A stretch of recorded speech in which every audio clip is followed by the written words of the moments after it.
Hai teman-teman, selamat datang di channel artikel YouTube. Channel pertama cerita Kenshin. Kali ini admin upload lagi ya. Makasih. Kisah pemuda kaya, anak bos besar, pemilik 73 perusahaan, yang menjadi cleaning service. Episode 446. Kenshin yang menghampiri wanita cleaning service yang nampak kelelahan, yang terlihat kesulitan membawa air timba. Kenshin pun membantunya, dengan berkata, "Sini mbak, biar saya bantu," untuk membawanya ke kantor itu. Namun wanita itu menjawabnya, "Jangan mas, biar saya bawa sendiri. Nanti takutnya saya dimarahi." Kenshin pun menjawabnya, "Sudah mbaknya, nggak usah khawatir. Mereka yang akan saya marahi." Kenshin bicara sambil tersenyum, dan meminta agar timba air itu diberikan. Indah pun menuruti, memberikan barang bawaannya. Tak berselang lama, Kenshin tiba, masuk kantor tersebut, yang dihuni banyak pegawai baru. Chika pun melihatnya, begitu juga teman kerjanya yang lain, termasuk Aldo yang tadi. Saat Kenshin tiba, langsung menjadi perhatian. Semua yang di dalam bertanya, emang siapa pemuda ini? Tiba-tiba ikut kerja, membantu cleaning service. Di tengah itu handphonenya Kenshin berdering. Kaori menelponnya, langsung Kenshin mengangkatnya, dan Kaori bicara, "Say, entar jangan lupa ya mangganya. Kamu carikan untukku, yang rasanya manis." Kenshin pun menjawabnya, "Iya Kaori, pasti aku belikan untukmu. Nanti pulang aku langsung ke pasar buah. Atau kalau perlu ke supermarket, kan pasti banyak di situ." Kaori menyahut, "Nggak ada say itu. Aku udah bicara sama teman-teman di sini. Katanya belum musimnya, jadi di situ mungkin nggak jual. Pokoknya say, kamu cari sampai dapat ya. Aku tunggu nanti pulang kerja." Kenshin menjawab, "Ah masa sih itu Kaori? Nggak lah, pasti banyak entar yang punya. Kamu tunggu aja ya, pasti aku akan belikan." Dan perkataan Kenshin tersebut terdengar oleh orang di sekitarnya, termasuk cleaning service yang bernama Indah, serta juga teman-temannya yang lagi kerja di situ. Mereka melihat Kenshin yang bicara di telepon tanpa rasa khawatir terkena marah, dan Icha serta Aldo, begitu pula rekan kerjanya yang lain. Semuanya jadi tersinggung. Salah satunya langsung saja menegur Kenshin dengan berkata, "Mas, ini tempat kerja. Jangan seenaknya saja menerima telepon di sini. Apalagi ini kantor yang penting. Anda ini siapa kami tak tahu. Kok tiba-tiba masuk tanpa izin? Apa perlu saya panggilkan security? Karena Anda sudah mengganggu ketentraman kerja." Melihat dan mendengar itu, cleaning service wanita yang bernama Indah menjadi deg-degan hatinya, merasa khawatir dirinya kalau terkena marah pula. Teman-temannya yang lain pun sama, berhati-hati semua. Mereka nampak kerja, tak berani melihat ke atasannya yang lagi marah-marah. Kemudian Kenshin menjawabnya, "Oh kalau gitu saya minta maaf ya mbak, karena mengganggu kerjanya. Kalau gitu mbaknya dan pegawai lainnya, silahkan melanjutkan kerja. Biar saya bantu cleaning service di sini. Untuk bantu bersih-bersih, kan pekerjaan saya sama, cleaning service juga. Jadi tak mengapa kalau saya ikut kerja pula." Si Aldo malah menyolot, "Oh begitu ceritanya, ternyata lu menunggu dari tadi. Tujuannya melamar kerja, mau jadi cleaning service ya lu? Pantas saja nggak pulang-pulang. Tapi tahu diri dong lu. Pakaiannya itu ganti dulu. Jangan semaunya. Masa di training kerja, pakai baju bebas begitu? Dilihat orang kan nggak pantas." Aldo pegawai itu bicara, nampak tak suka pada Kenshin. Wajahnya nampak emosi, matanya menatap tajam. Kenshin melihatnya dengan biasa saja. Bahkan tiba-tiba, handphonenya Kenshin berdering lagi. Rupanya Iwan, yang kini menelponnya. Kenshin langsung mengangkatnya. Semua orang yang melihatnya jadi jengkel rasanya. Dalam hati mereka berkata, "Cowok ini rupanya tak kapok-kapok juga. Meski baru dimarahi, tetap saja mengulangi." Dan Kenshin menjawab Iwan dengan berkata, "Halo Wan, ada apa Wan?" Iwan membalasnya. Malah Iwan bertanya, "Oh ya bro, memangnya yang cari mangga itu siapa? Musim begini kok cari mangga?" "Ya tentu nggak ada bro. Belum waktunya panen. Jadi jelas tak ada yang jual. Lagian lu ini aneh-aneh saja. Pulang dari London, malah cari mangga. Lu mampir ke mall kan bisa. Makan pizza di situ. Kan banyak tersedia. Lebih keren terlihatnya. Hahaha. Iwan tertawa bercanda. Dan Kenshin menjawabnya. Bukan gua Wan yang minta.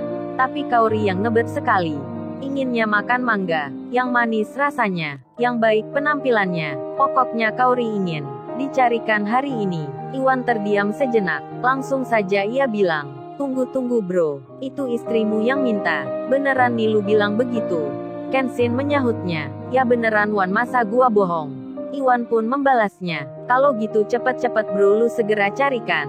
Aku juga akan membantumu. Ini lagi perjalanan balik kerja. Nanti kita bersama cari mangga. Kalaupun itu ke laut, lu harus dapatkan. Biar ke hutan pun sama. Lu mesti mengambilnya. Hahaha. Iwan tertawa lagi. Kenshin jadi penasaran. Dan langsung bertanya. Emang ada apa Wan? Apa lu tahu sesuatu? Iwan pun menjelaskan. Wah kayaknya lu ini bener-bener nggak gaul bro. Nggak ngikuti berita terkini. Apa lu nggak sadar kalau istrimu Kaori itu sedang mengidam mangga? Kenshin langsung menyela. Mengidam maksudnya apa Wan? Gua nggak tahu artinya. Iwan pun membalasnya. Kalau orang desa bilang ngidam itu artinya Kaori istrimu sedang hamil bro. Gua akan punya ponakan. Hahaha. Kenshin bertanya lagi. Sampai mengulang-ulang. Yang bener lu Wan. Wajahnya Kenshin langsung berubah. Nampak deg-degan hatinya. Penuh senyum dan ceria. Iwan pun menjawabnya. Ya itu benar bro. Kalau Kaori ngebet begitu, dia minta dituruti. Itu artinya ada tanda bro. Coba tanya aja ke Kaori. Kenshin pun menjawab. Baik Wan kalau gitu. Aku tak telepon Kaori saja. Dan pembicaraan dengan Iwan akhirnya selesai. Kenshin yang tak sabar ingin menelpon Kaori, namun pegawai kantor di situ banyak yang marah dan langsung menegurnya. Di antaranya bernama Sandra. Sandra itu bicara, bukannya Mas ini sudah diberitahu kalau jangan menelpon di kantor ini, kok malah mengulangi bicara sama temannya? Kayak ini dianggap warung kopi saja. Sudah baru datang, malah bikin ulah. Ica pun temannya ikut juga berkata. Ica pun bilang, sudah kalau gitu, Masnya keluar saja. Jangan bikin reseh di sini. Kenshin yang lagi senang karena dibilang Iwan barusan. Kenshin pun mendengar omelan dari karyawan itu. Namun Kenshin yang tak sabar tetap saja menelpon Kaori. Telepon pun tersambung dan langsung mendapat jawaban. Tapi bukan Kaori yang bicara, melainkan Lala temannya. Lala itu bilang, Tuan muda maaf saya yang menjawab. Karena Kaori saat ini lagi mual.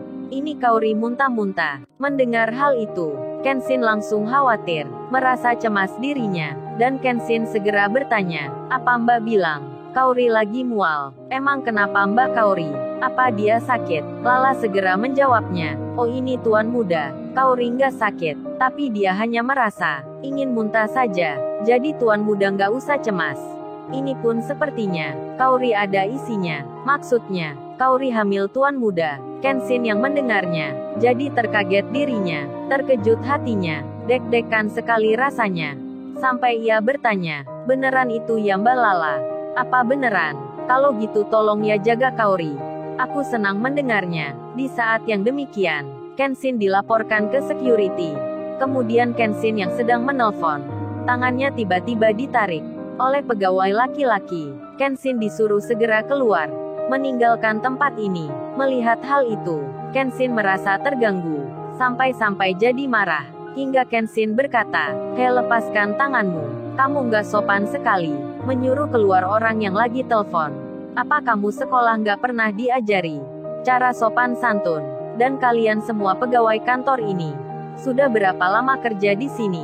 Kok punya sikap tak baik sekali pada bawahan cleaning service? Apa kalian perlu diberhentikan hari ini? Kalau sudah bosan kerja, silahkan tinggalkan tempat ini. Saya tak mau melihat ada pegawai yang sombong dan arogan. Kenshin benar-benar marah, matanya pun merah. Pegawai di situ semua melihatnya. Kemudian di saat bersamaan, pintu terbuka. Rupanya security datang karena dipanggil Aldo dan temannya. Semua pegawai kantor nampak senang, mengira Kenshin akan diamankan. Namun yang terlihat beda dari perkiraan. Security yang datang itu ada 2-3 orang, tak langsung mengusir ataupun mengamankan, malah mereka langsung bicara. menyapa dengan hormatnya. "Oh ya Tuan Muda, apa ada yang membuat Anda marah?" "Tuan Muda silahkan duduk, biar bisa tenang." Mari silahkan." Security dengan tangannya mempersilahkan Kenshin dengan hormat. Semua pegawai di situ yang melihatnya terkaget jadinya. Lalu, bagaimana kisah selanjutnya? Subscribe channel ini untuk episode berikutnya. Terima kasih. Jangan lupa ya guys, untuk kelanjutan ceritanya ada di channel YouTube. Jangan lupa subscribe ya guys, dan tekan notifikasinya